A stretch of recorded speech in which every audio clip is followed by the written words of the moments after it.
The two of them differ strikingly in temperament. One docile, one hostile. Whether that will make things easier or harder, I will have to see. An unexpected development. I left them within earshot of one another while I was clearing one of the workrooms for future use. It didn't take them long to realize the other was nearby. Perhaps a side effect of the nature of their souls. Huh? They made meaningless animal noises at each other. Subject 1 is capable of it after all. Nothing unusual or noteworthy, but then Agabada? Happy Baba began to Dogabada. babble. I could recognize the noises they were starting to string together. Bits and pieces of things I'd said to them. They even mimicked my tone of voice. Though clearly without understanding, they can speak. They can learn. They are sentient, after all. I don't know how I feel about this.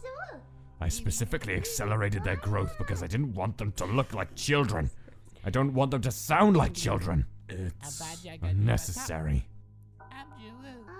I will introduce them to each other tomorrow, with the proper precautions in place. This wasn't in my plans, but one must always be ready to improvise.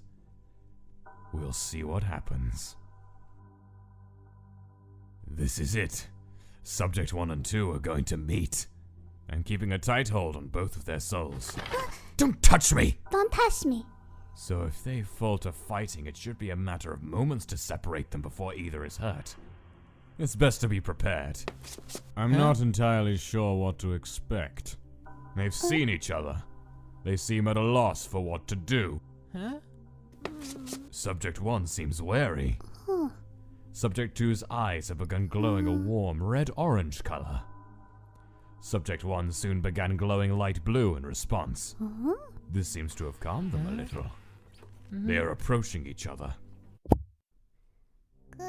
They are curious about the other, as one may expect. They are the first living thing they've seen aside from myself.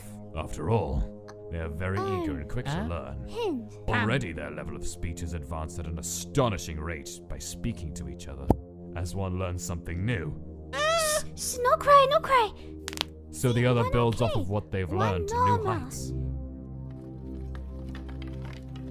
A mutual scaffolding.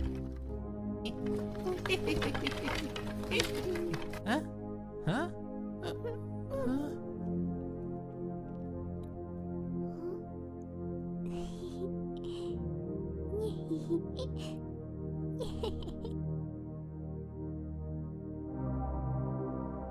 And they are getting very attached to each other, very quickly.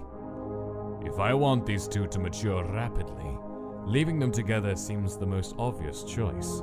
At the same time, emotional bonds like this carry their own risks.